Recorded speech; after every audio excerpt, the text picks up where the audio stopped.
ทุกคนข้าวสดซื้อมาแล้วกะได้ตากคือเก่าทุกคนได้ตากบ่มีบ่อนไปขาย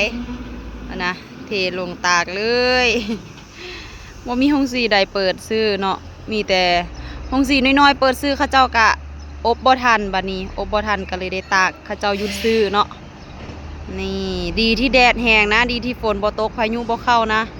พายุออกแล้วโศกยังเข้าข้างอยู่เนาะคุณนะโอ้ยต่อไปก็สิได้เรียนเข้าอีหยังเนาะบัดทีนี้เข้าสดซื้อบ่ได้แดดก็แห้งแห้งแห้งคักแห้งแน่คนจนว่าสิละลาย ตากเข้าก็สิแบบว่าแห้งง่ายอยู่ดอกเอาน้องฟ้าใสไปดามลง